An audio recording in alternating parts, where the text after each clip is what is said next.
Okay, hello everyone. Thanks for inviting me to do this talk. This is something that actually I've been sort of wanting to do for a long, long time, and certainly from this perspective, this is the first time I've shared this with the Gallipoli Association.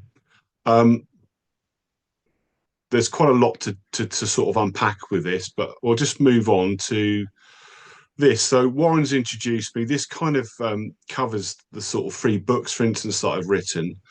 And also, I always have to try and put this up on any of the PowerPoints I do, purely because there was one time I did a talk, I think it was to do with the song and the Norfolks. And the very first question that I got asked at the very end of it was, "Who are you?"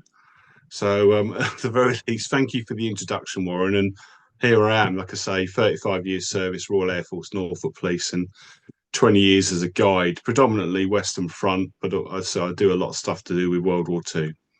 I work for two battlefield tour companies.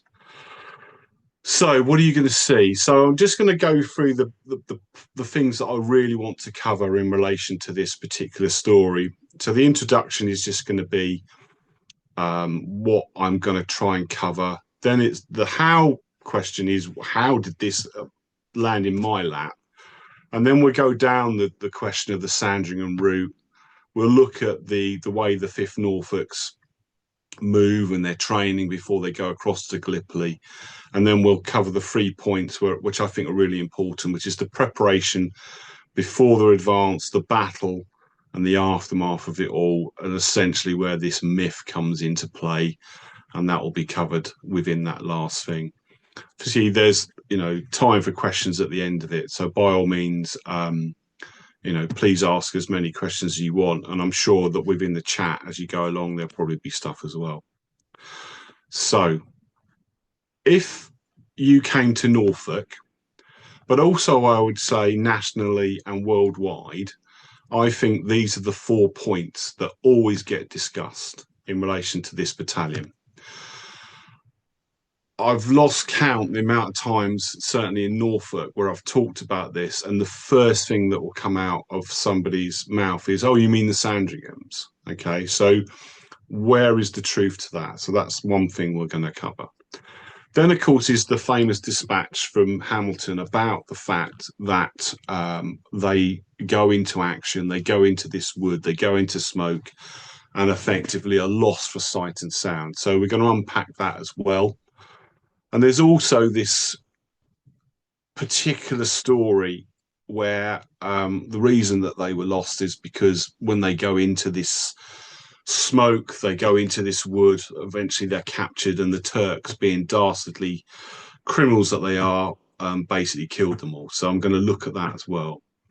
And then there's the alien aspect. We have to get this. It has to come out. And as again, we'll talk about that briefly, and I'll tell you where we go with that. So the how then.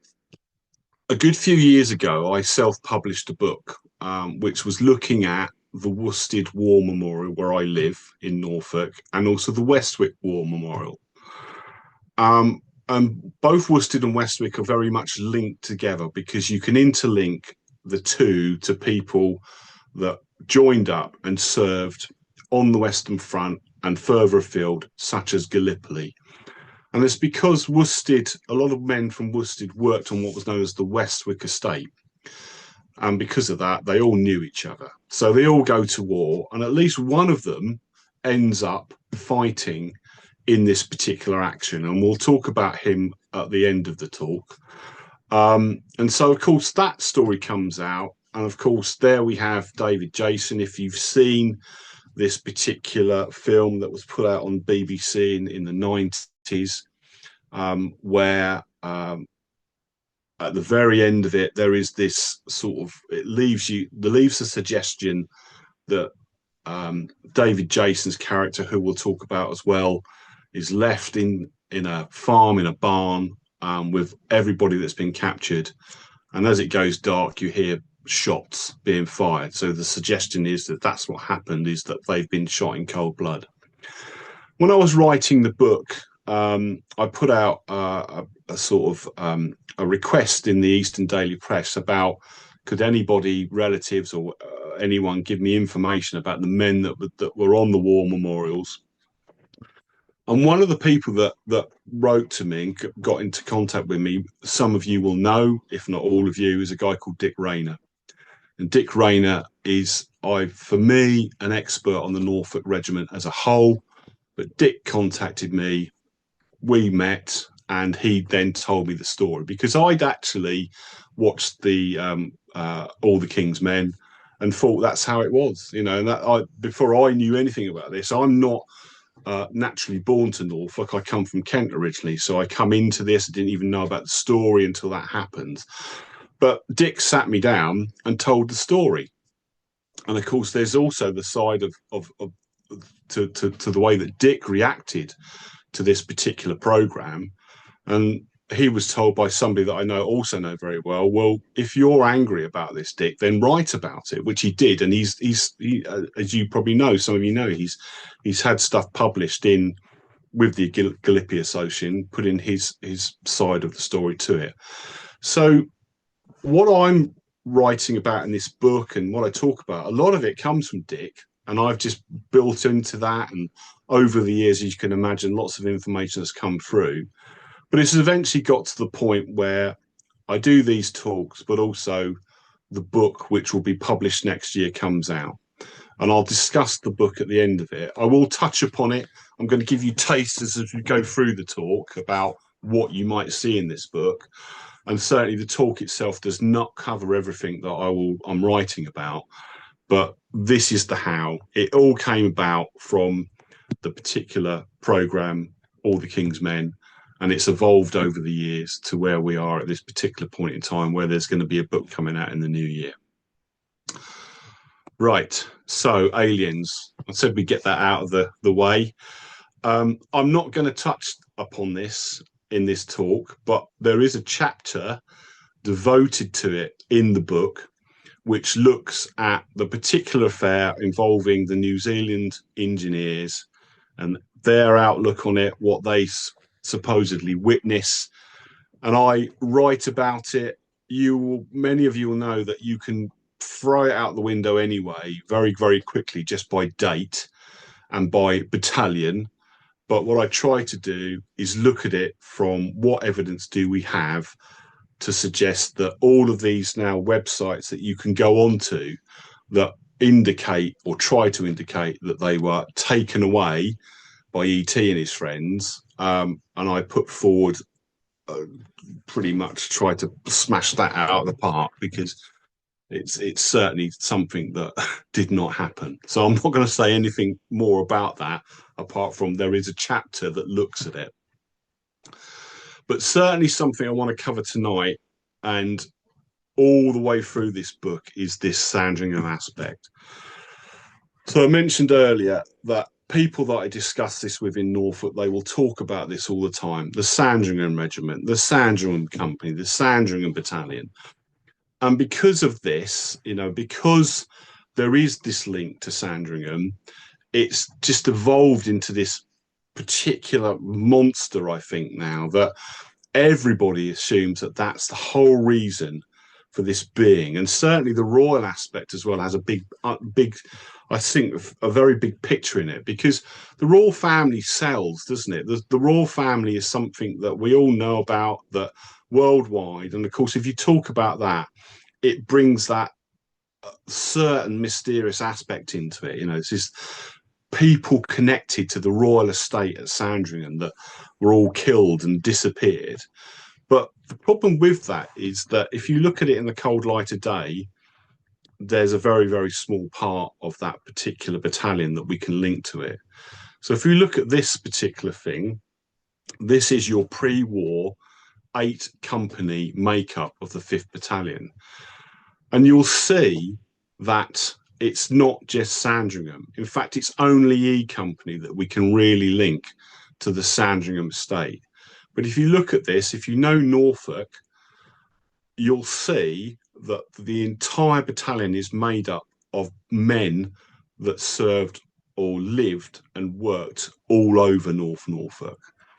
So it's not just the Sandringham side of things. And even actually, if you look at it from a more sort of like finer point of view, there are other towns that suffered far more casualties in that particular advance than the Sandringhams. And again, we'll touch upon that a bit later on.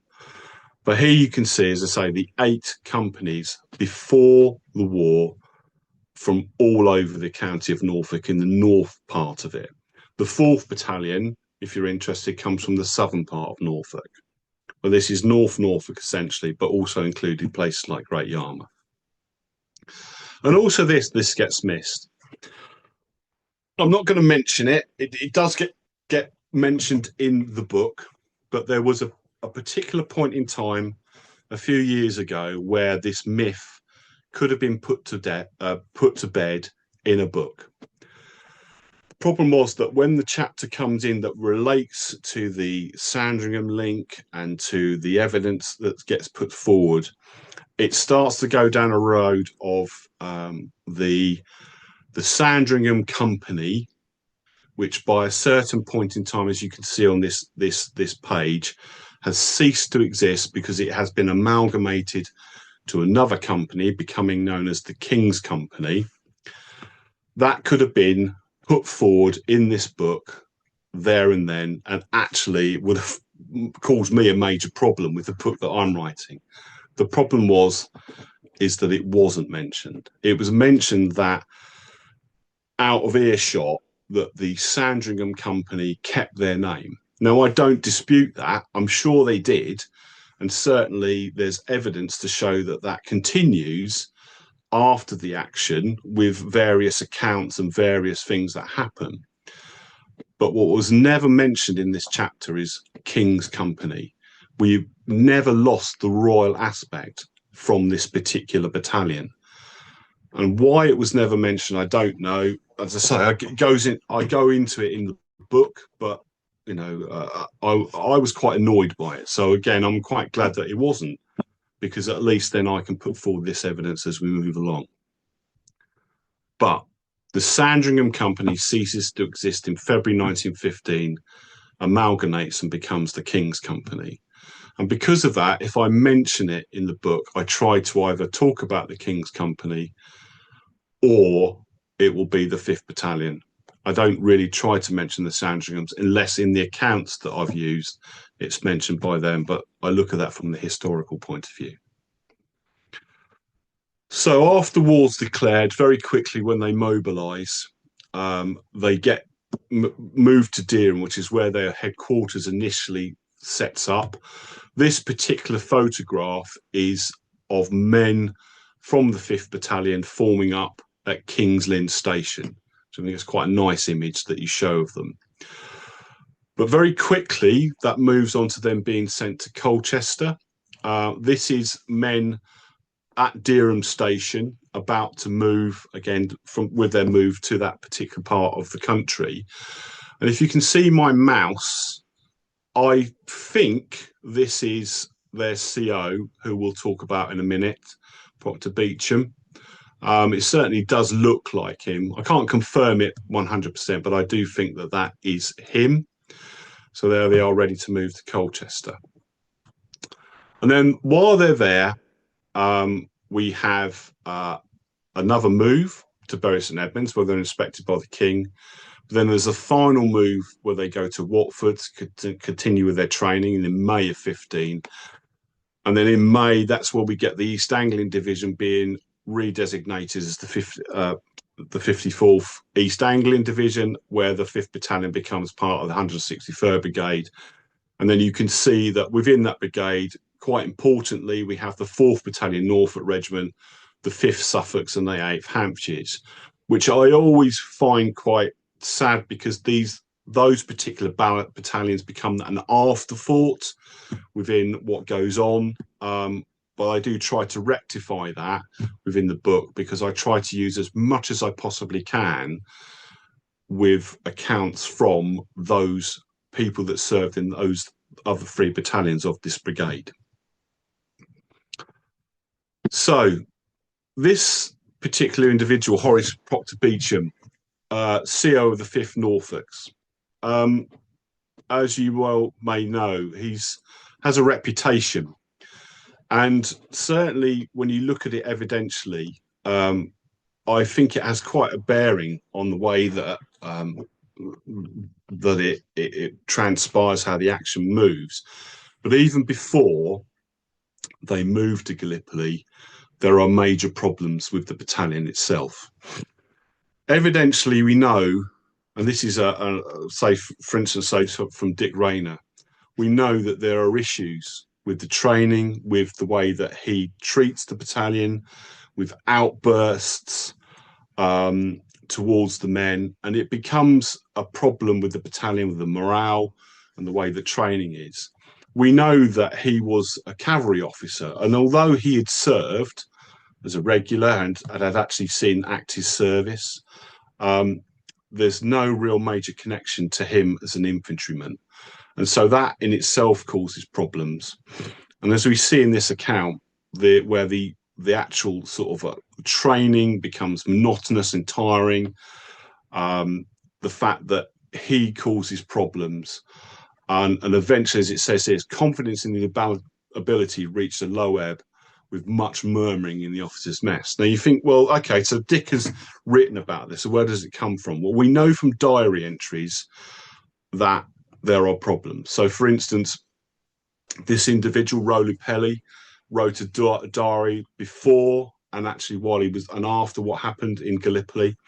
And one of the things that he mentions here is that the mess is seething with having to be led abroad by a colonel in whom they had no confidence. And as the day approaches, the increased concern over the leadership or lack of it, and there is an attempt to get rid of him. And so the officers kind of all gang up. There is this attempt, and there is a hearing. There is, before even 24 hours before they sail, there is a hearing, but he gets kept on. Part of the remit is that he will not write his own orders. That will come from the adjutant, but it shows you that there are issues here. And as it says, there is a massive seething discontent with him going. There are other aspects of him that I'm not going to cover in this talk, but are mentioned in the book, because I tried to build a picture up as to why he may have been the way that he was. And there's quite a big part of it is the fact that he was going through a divorce at the time. But I cover that in the book in more detail. So it kind of gives you an idea of that, okay, he's the issues with him being not even infantry trained and the way that he behaved could be from what was going on in his private life. Eventually, they get the order to move, and eventually they are sent up to Liverpool, where they sail from there on HMT Aquitania on the 30th of July 1915. I do like this photograph on the right-hand side. It's a very famous photograph of them in Watford, on obviously doing some form of marching, sort of training, whatever, in their tropical kit just before they get sent over. There are individuals within that photograph that I think I can name, which again I mentioned in the book, so I won't go into that now. But of course, as they go, off they go, and they become now the subject of myth and legend. This particular little photograph from a paper which was sort of published later on after the event, you may not be able to read it, but one of the things that within it, the very last part of it, the Turks are not very kind to prisoners. Okay, so that's even then, in the early parts where this thing comes forward, we're looking at things being put forward as to what happened to these individuals and what happened to the battalion. So it's quite telling when you just look at accounts like that. Eventually, they reach Lemnos on the 6th of August. You find that if you research Norfolk men, 5th Norfolk men, often their date of entry is this date. You probably know from research that it's because that can be classed as an area of operation, risk of German U-boats, for instance. So they're actually in a war zone, or considered potentially in a war zone. That's why. But often you also see other dates put on men, and we'll cover the sort of that in a little while. 9th of August, they're transferred from Aquitania to Osmania, which is a smaller ship. That's the photograph of it on the right-hand side.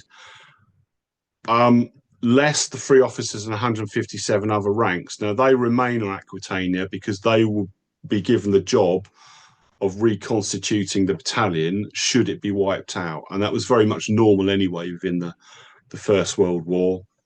Wherever you went, you would always keep back a body of men to reconstitute if there were heavy losses. So now in the book, I go into the campaign. What I try to do is tell the story of obviously the lead up to it. I'm not going to go into that tonight.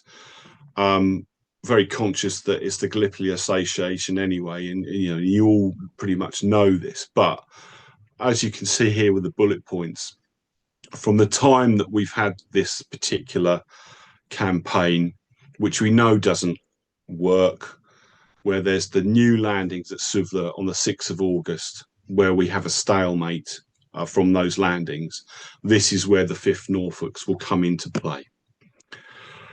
I always find this map quite telling. When I looked into this myself and researched this, I just could not believe where we were within this campaign on the 9th of August. And certainly when I looked at this official history map, I was absolutely gobsmacked the first time I ever saw this. When you look at the divisions that have landed, certainly the 10th Division, the 11th Division, and how they've moved inland but can only get so far.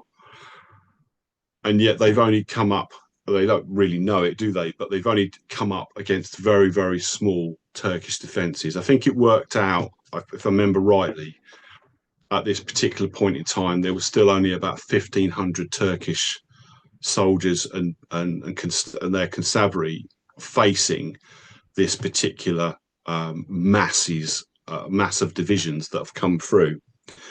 And so it was just through disbelief that this has happened. But of course, what we now know is it's all well and good, isn't it? It's like the hindsight is the wonderful thing, but ultimately, yeah, couldn't believe it. So anyway, there we are, 9th of August, 10th and 11th divisions are inland. We have also got the 53rd Division, which has landed, but there's this massive gap in the line. And this is where the 54th will be put forward to plug this gap, essentially, and then maybe used for other sort of things and operations. So the 5th Battalion lands at A Beach of Suvla about 5 o'clock in the afternoon on the 10th of August. So again, if you're researching the 5th Battalion, you might see this date as well, because it's not always the 6th, as mentioned about Lemnos. It could be that this is the date that they land. So it's I always look at it, the very 2 significant dates will always prove that these were men that were certainly there, or may have been there, and certainly the ones that were lost. This is your evidence to say, yes, they definitely landed, and this is the date they landed. Again, that photograph on the right-hand side is from 1919, and of course, everybody that's been across there, for me as well, having gone across there to look at this, I was just the stark contrast of how much this place looks the same to how it was when it, in sort of like 1915. So the preparation is that once the division has landed, they get ordered to move inland to sort of come up against the divisions that are further forward, and they deploy by battalion. One battalion does remain back. That's the 4th Battalion, which is sort of left to bring on stores and stuff like that. But they will eventually move into the actual battle itself. But that's essentially where they go. And the plan itself is that they are to carry out a further operation where they are ordered to capture the village of Kuchuk Anafarta Ova, establish a line in its eastern approaches, and the 163rd Brigade is given over to an advance and clear the area of snipers. But at this point, they won't have any divisional support. If you know the history of the 54th Division, one of the things that, certainly I can give you is that they did not come over to Gallipoli with any of their medical personnel. In fact, that aspect of that division went to the Western Front. So they're not a full division in any way, shape or form, really. They are just essentially a division in name, but there's lots of parts of it that are lacking. So once word gets forward, there are various things that are done in preparation.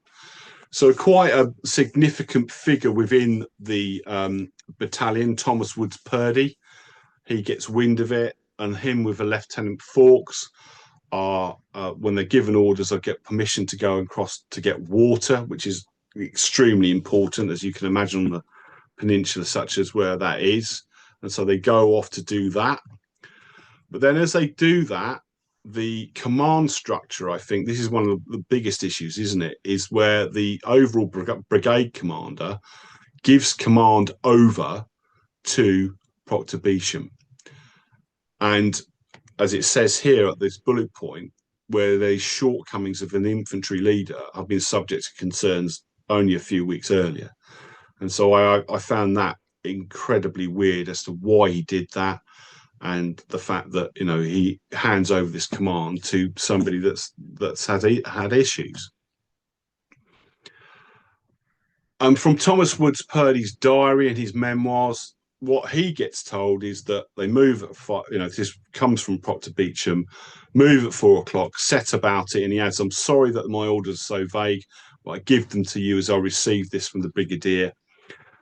Says that the brigade is to move off at 4 p.m. and clear snipers out of the valley, join up with the 53rd Division on the right and the 10th on the left, and we shall probably attack the Turkish positions in the morning. He goes on to say that none of the officers have nature of the operation or the enemy trenches. The general impression is that the object was to move to the sniper drive, for the country was infested with snipers and they'd been annoying us continually for 3 days. Now, it's not just that. There are other accounts from the other officers from other battalions that talk about lack of maps. Again, vague orders, just very, very, it's just, I would suggest, wishy-washy. So really, other than the fact that they think they're going on the sniper drive, other than that, there's no real strategy to it, to the fact that what they're actually being essentially to do is to capture this village. Now, I don't know if Jim is here, but I know that Jim, if you know Jim Grundy, this is especially for him. There is this big sort of idea about the female Turkish sniper. I devote a chapter to this in the book.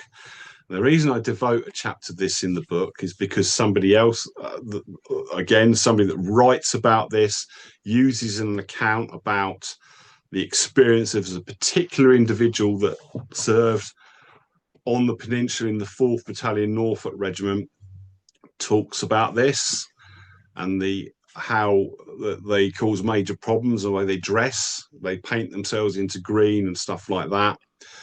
Essentially, there is no evidence that they were ever used by the Turks, and the Turks refute it. And so Jim has used this photograph before on his Gallipoli page, so I hope he does like it if he is here. And the fact that within the book, I do my best to sort of use evidence to say that this just did not happen. But there you go. So the battle itself, the reason I use this map, it's a later map, you see it's December 1915, but the one that I used before did not actually have the village on it. So if we just go from what we've done, recap, they've landed on A Beach, they move up to Hill 10, if you can see in my mouse, and eventually end up at point 28, which is that small piece of high ground. And they're going to be used to capture the village of Kuchuk Anafarta Ova. So that's essentially where they're heading for.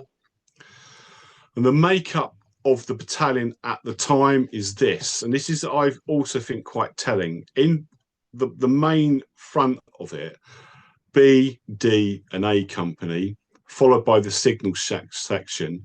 And at the back, you have the King's company, so the men that come from Sandringham, and then the machine gun section bringing up the rear. So this in itself, when I look at it in the book, will show that actually the casualties that we think are believed to come from this particular company are not correct in the way that we look at how many men were lost in other companies. And so I go into that, I try to go into that in quite detail within the book. But this is how they are advanced.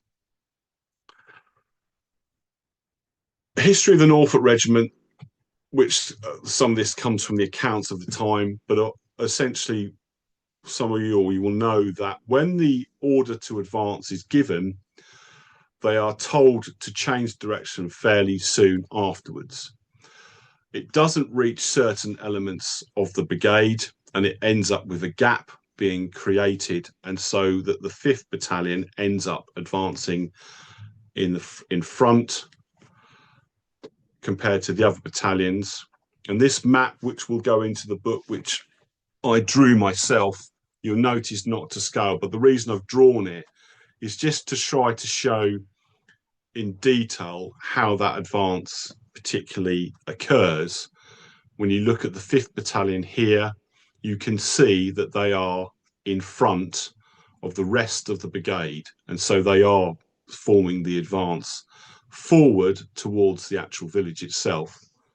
And what they don't realise is that they are coming up against the Turkish reserves that are pouring into this particular area, having them been brought up from way back. You'll also remember or know that these squares are also form a part of what they're supposed to advance towards, which is the squares INS. When you look on a sort of a map of the contemporary maps of that time, you'll see that within the grid references. But essentially, as we can see, they are further forward of the rest of their brigade. When I went across to Gallipoli, what struck me more than anything was how flat the area is. And so this photograph, which will be in the book, I thought for me would be the most important one eventually, having spoken to a few other people, Steve, for instance, Steve Chambers. For me, looking from Asmac Cemetery, looking out towards where they advanced from point 28, how flat it was, how desolate this is. Being ex-military, for me, looking at that, I would think that's a killing field, personally. And I use that quite a lot as a guide anyway, when you look at the terrain of anywhere. As an aside, for instance, I was looking at some stuff over the weekend with a friend of mine to do the home guard at a place called Fursford. And we could say the same thing about that, in where we looked at the way that a defensive position had been placed, and we looked at it and we both said this is a killing field if the Germans had ever invaded. But you can see there how flat it is, and this is where they advance. And then the accounts that I use in the book, what I've tried to do is go right back to the very beginning. So the accounts that I use come out in 1915 and 1916. The reason I say that is because I think it's important that when you're writing books and you're using accounts, you have to try to get back to the basics. It's no point writing or using accounts 40, 50 years after the event, because when you get to that point in time, it's suggested as well that a lot of veterans will tell you what they think you want to hear. Whereas these particular accounts are from people that were interviewed very, very quickly after the event happens. And I don't think these are accounts of what they think you want to hear. This is actually what happened. So William Jakeman, for instance, when he talks about on the hills on the right belch forth this cannonade of shrapnel, and then the fact that they just get absolutely hit with machine gun and rifle fire, bullets flying everywhere. It just does not, you can't comprehend it. But if you just, I do apologise for the editing of these photographs, but what I've tried to do is put these together to look down towards Suvla. Obviously, if you've been over there, you know that, you know, the high ground all around it just, there's a no-brainer, isn't it, with the Turks surrounding this area and having the ability to just pour in artillery, rifle fire, machine gun fire, and the fact that we know that the actual reserves are coming in now and actually going to form this stopping line across this way. It's a no-brainer that if you're on this flat piece of land, walk advancing towards your positions, that you are just going to become sitting ducks. Another account then talks about how far the Norfolks get to, and this is again where we start to get this story about where did this happen, what did they get to, and in this particular thing, Bridges is talking about the fact that they were a little distance away from the village, but in the smoke he sees four officers with men, and just on the outskirts. And the last words that he says that he hears from Proctor Beecham is, "Now, boys, we've got the village. Let's hold it." And directly and afterwards, there is an order to retreat. And so you've now got witnesses saying that the colonel is there with a group of men, not that far from the village. But then this order is given that we need to retire. Bridges mentions that he can't tell who gives that order. He doesn't see any more than of these four officers. He guesses they've got too far and could not get back again, and he hasn't got the slightest idea what becomes of them. So this little mystery starts to even unravel in this particular account from the time that appears in some of the local papers here. What we do know is that two officers, Barton and Beck, managed to take stock of what's gone on, recognise that if they carry on any further, then they're just going to be decimated. And so they managed to get as many people as they can back to friendly lines, and certainly once darkness has happened, to get back, because if not, it just would have been far more casualties would have been incurred than what we actually know. The war diary itself is very, very basic, because at the time they don't really know what themselves has happened. But as it says here, 163rd Brigade made a frontal attack on strong Turkish positions. 5th Norfolks on the right met strong opposition and suffered heavily. They list at the time 22 officers and about 350 men.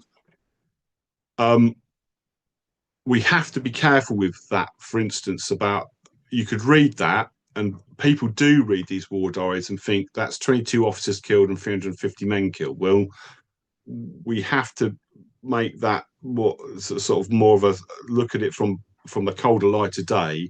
That's 22 officers and 350 men potentially killed, wounded, missing. All right, so that again, there you can even get your confusion here. But ultimately, the diary is saying this is what we think our losses are at this point in time. And what they do is just try to hold on to what they have or where they've moved to in order to sort of like to defend their area. But word gets back to the UK, and one of the words gets back to the King, who sends this cable on the 1st of September 1915.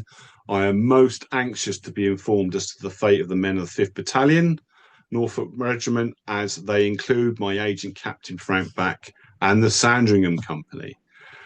So somebody didn't tell the King that had actually changed in February 1915, but there you go. I'm not going to be sort of cruel to him, because, you know, there was men from his estate, so, you know, he's the King. Well, there is Frank Beck. So this particular individual, the gentleman that's played by David Jason in the film that we see, he becomes this particular enigma, and the stories of what they see. Where is Beck last seen? Well, one witness says that they see him sat leaning against a tree in the advance, and that's the last sight that we see of Beck. But we then get Hamilton's sort of dispatch, and this is where the main mystery comes into this particular story. I'm not going to read this verbatim, but essentially what we get from here is the fact that they advance forward with Colonel Beecham, a bold, self-confident officer, pressing forward. They come into a wooded area, like an area that's wooded, that's broken.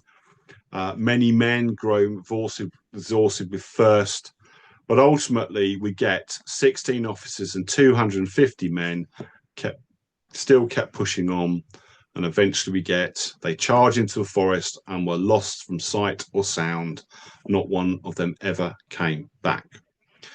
Once that's out, as you can imagine, the press, for instance, leap on this, and the reports at the time quote Hamilton. Obviously, we've got the King's interest in it, and it becomes this. Just explodes. As you can imagine today, you know, in the modern world, if this was reported, the press would leap on this and spend weeks on it, and it does sort of happen in that way. The accounts you can read in the Eastern daily presses and some of the other sort of local papers, it's just immense, where they start to go down this route of what has happened to this battalion in Gallipoli. We get this, for instance, that at a point in time, Frank Beck's pocketbook and his checkbook is found. We don't find Beck, but we find this. This gets returned back to his family. And you'll probably know the story about his watch as well being found. I'm not going to go into that here, but as a taster, when I've looked into this, there are errors in the way that that's been documented in books in the past. And what I try to do is write those errors and just sort of try to look at it from a logical point of view as to what has happened to Beck. And certainly with this gets missed. None of this gets mentioned in other books, as far as I'm aware, about other things that are found in relation to Beck and his possessions. And as I say, what happened to him as well. But of course, he becomes one of the lost. But we know from the other side of the coin that the Turks they just absolutely make no bones about what happens. You know, this brigade has come up against the forces that are being pushed into this area, that have been force marched for days to get here. And they certainly come up against two Turkish regiments, the 1st 36th and the 3rd 35th regiments, where it's talked about how there are numerous counterattacks, there is attacks with bayonets. And what I always find quite telling about this particular thing is that they say they account for 15 officers and 250 men. It's one shy of what gets reported by Hamilton. So it's actually fairly accurate to what we believe what we believe went missing. And also the commander, Munit Bey, is quite well in documenting what happens here. And ultimately, I think this really pushes home that the casualties here are through counterattacks alone, and not really this idea that men were shot in cold blood in a barn. But we'll also cover this in a little while again.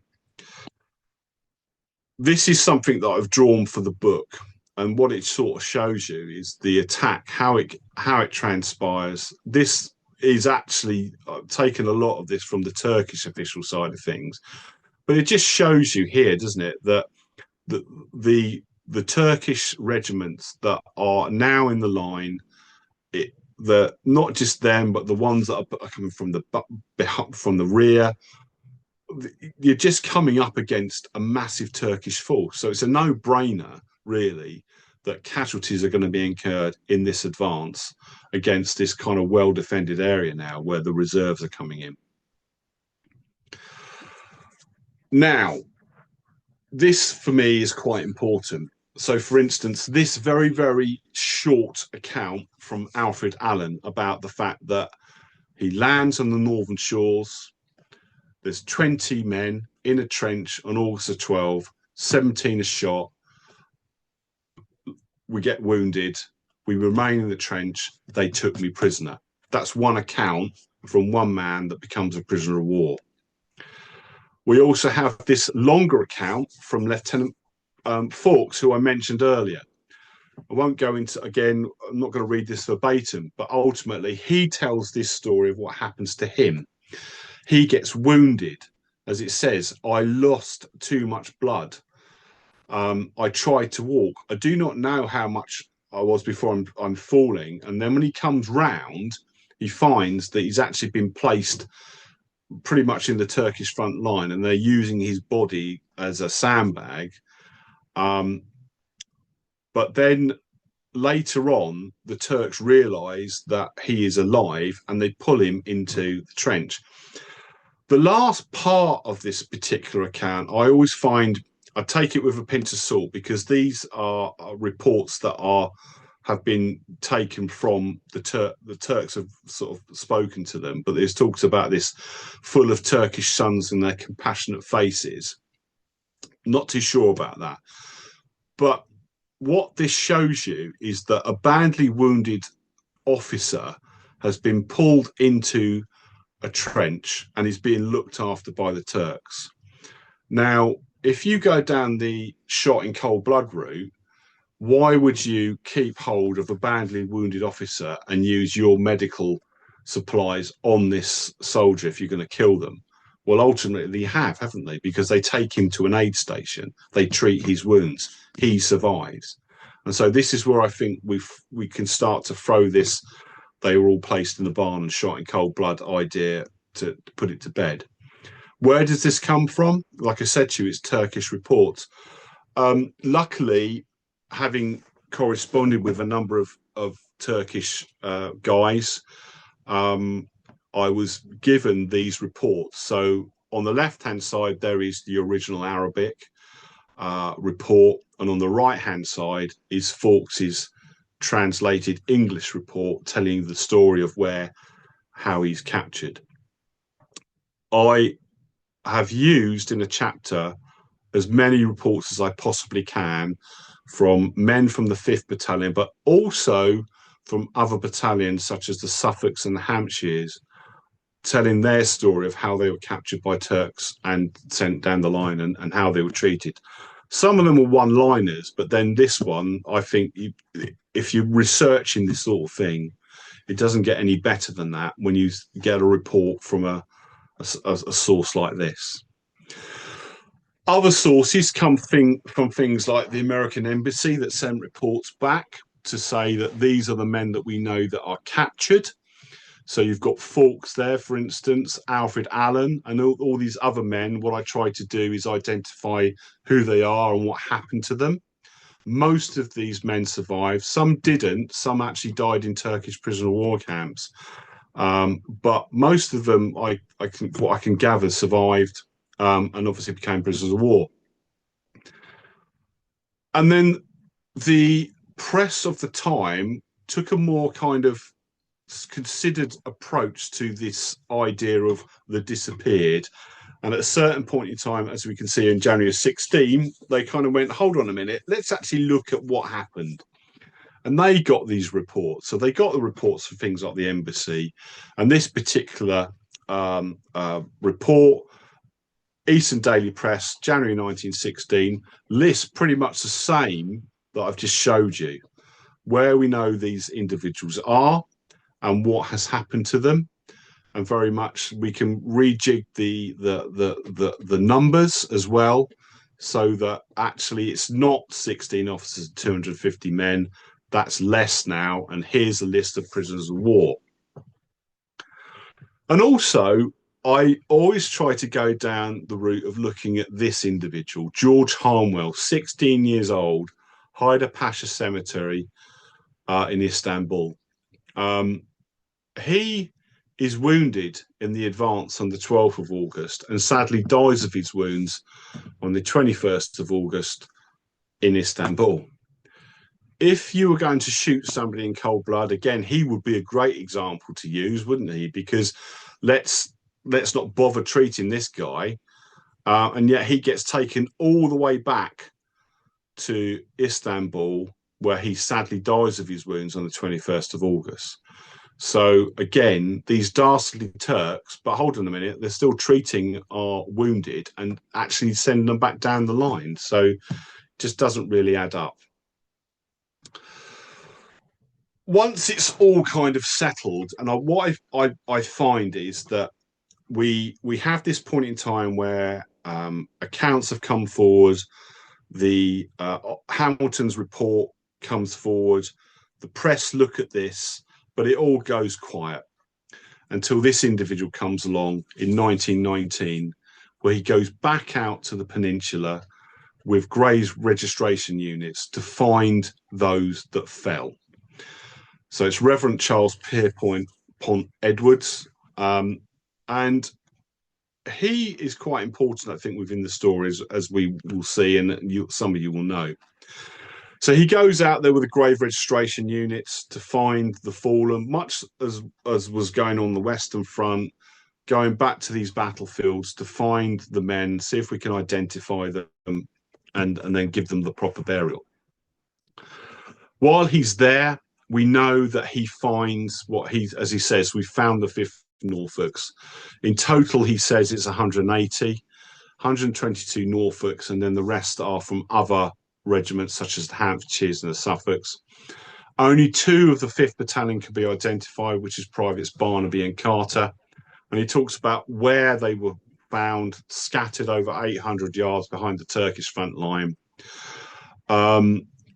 From a local, he talks about the fact that when he comes back to his farm, he finds that he decomposing bodies, so he throws them all into a small ravine.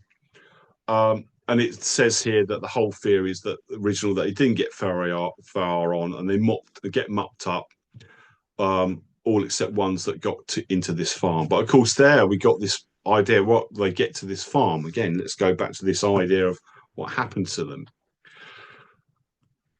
Those are the 2 Norfolks, the 5th Norfolks, that we can definitely identify, which are in Asmack Cemetery, which is John Barnaby and Walter Carter. But the rest all become unidentified, and of course, as we know, are now buried in cemeteries dotted around the peninsula. So, not like ours where we've got the unidentified.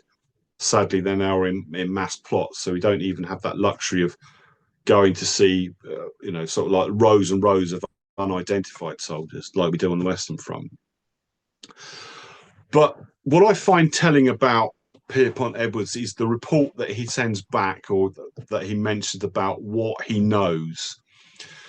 Talks about the desecration of graves and crosses, the difficulty of identifying graves who are not known to be buried.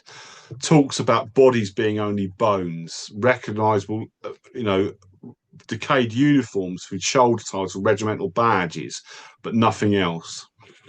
The fact that the reason for that being is that the Turks have robbed the dead from anything valuable, so it makes it difficult to identify anybody.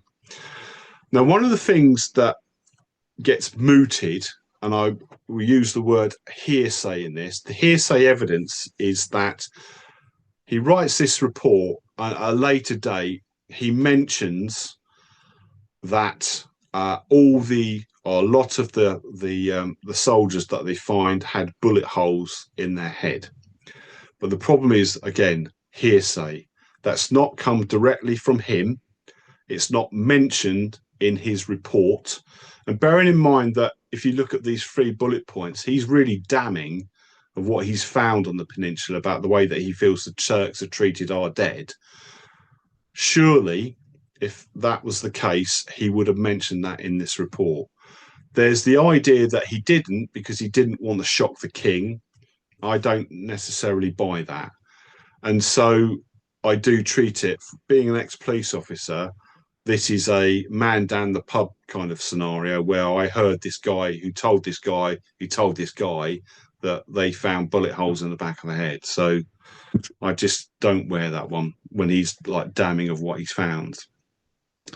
And also you get this. So this is the headlines from the Blackburn Times in the July 24th, 1920. War mystery solved, a lost battalion discovered. And what we see here is that in this particular account, where we come back from the report to look at Pierpont Edwards, that an aspect when he talks about what they find. And it's quite telling when you think about the one man's taking cover behind a stone, large pile of empty cartridges around his skeleton showed that he defended himself to the end. Behind the Norfolk line, it says they find about 50 men who had fallen in grim hand-to-hand struggle, touching each other where the bodies lay, Britons and Turks, heads either facing seawards or towards the land.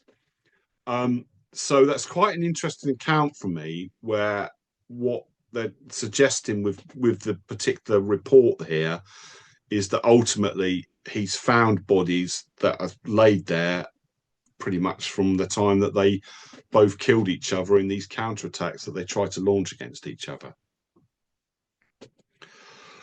And when we look at it from the cold light today, so if you look at the fact from the Norfolk Regiment history, they go to war with 30 officers and 1,000 other ranks. We record the loss of 22 officers and 350 men killed, wounded, captured on the 12th of August. But in the cold light today, the War Graves Commission record 166 men in total killed. For instance, one of the men is buried in Sergeant Cleveland in Hill 10 Cemetery, dies on the 13th of August 1915. Tried to include all these men into this casualty figure.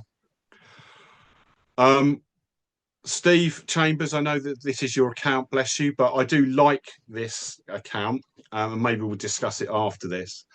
Where he talks about the fact that we know that many wounded, disorientated and exhausted men returned back to British lines over the next few days, surviving as prisoners of war, at least 2 officers and 31 other ranks, and showed that already, the evidence. Final casualty figure, 15 officers, 140 men killed on the 12th of August, of which only Captain Beck and 16 men were recruited from Sandringham.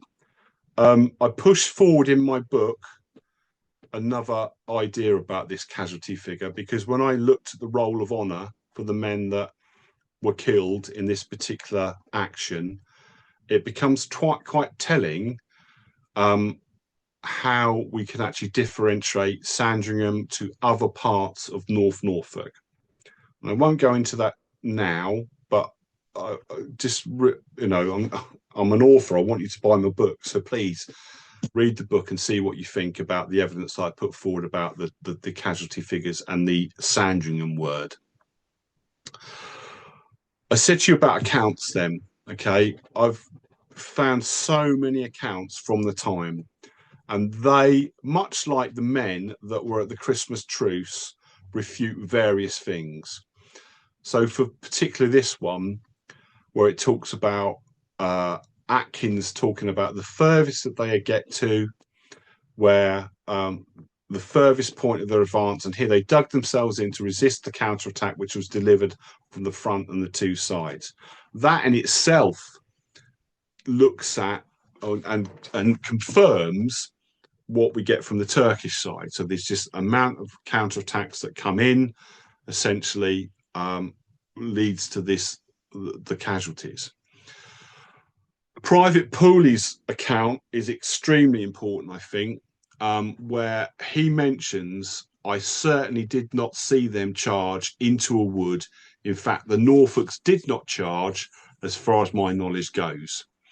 I know absolutely nothing about the officers and the men disappeared. At first, like the others, I thought the officers and men who were now reported missing returned to their trenches. Lots of the accounts that you see from the 5th Norfolk men refute this. And when you look at their accounts, they won't even talk about this sort of stuff. They talk about what happened to them. And lots of them, the reason we know this is because they come back wounded. But ultimately, as Pooley says here, I heard no news about the 5th Norfolks charging into a wood until I came home. So, there they are refuting these stories. When I went out to Gallipoli, and I went out, as you do, with a Turkish guide from Crowded House Tours, we did look at this area. and we did find the remains of a farm. Now, having spoken to Steve about this could be one of many farms within this area where they advanced. And the reason I took this photograph was just to say, well, this is the farm, that remains of a farm that I found, but I'm not going to say this is the farm they charged into. But it's certainly, you know, for me, if I look at the next photographs, when I looked back where this farm was, it is on the track where they came from. But I'm never going to say 100% say that that is it. And, you know, Steve has got his own ideas as well about, you know, having walked the ground like I have. So for me, it's important that we record the men that were lost. And I think as well, with the books that have been written in the past, I actually think in some cases it's been disrespectful. The what, the how, okay? Cecil Bullimore came from my village. I've got to know Cecil very, very well. That's quite a well-used image of Cecil, but I've got photographs of him with his mum. I've got letters from him when he was younger. There's a really interesting story about him as a child getting the blame with others about throwing stones at one of the owner of the Westwick estate, and sort of like everyone of them being brought in and all blaming each other. But it's the human stories, isn't it? I think that when we talk about this, even before we started this talk, people on the Zoom chat were talking about their relatives. And this is the human aspect of anything that we do, I think. Wherever I go, I work for a company called Sophie's Great War Tours. I take people across and show them, even down to trench level where their relatives served, on the human level. So for me, this book tries to look at it from that aspect of the men that were interviewed about what happened to them. Sadly, these three, Bullimore, Harbidge and Green, were never able to tell their story because these are one of the 166 that were killed on the day or soon afterwards. And as we know, other than Barnaby and Carter, they are all recorded on the Hellers Memorial as missing because we just don't know where they are. So the book in itself then is this. This is what I'm going to try to attempt to do with the book. It's a standalone book to be published in 2025. I've written about this before in 2 books that I've had published, but as you can imagine, within those books, they were part of a wider picture to do with things like Norfolk in the Great War, and also, as I said to you, about the Worcester and Westwick War Memorials. So this really just centres on this particular story. I tackle all the myths that we know about this this battalion, which I've sort of loosely mentioned or tried to cover in this talk. The men that came back tell their story. So there's a chapter devoted just to interviews with men that talk about what happened to them. Look at it from the Turkish point of view. That has been lost, I think, on the books that have been written in the past. Okay, looking at from their point of view, and also the evidence that we know that happened afterwards, things like prisoners of war, which, as I say, tackles that shot in cold blood myth.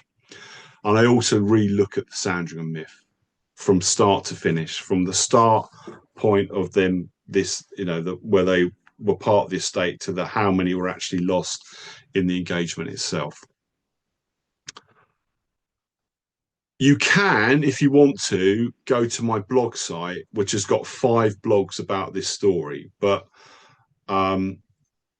they are certainly not telling the whole story from the book. So it gives you an idea, like this talk, about what evidence I put forward, but ultimately the blogs themselves are not the be all and end all of what I now know. There's lots more to it, as I say, within the book itself. So that in itself is the talk. Thank you for your attention.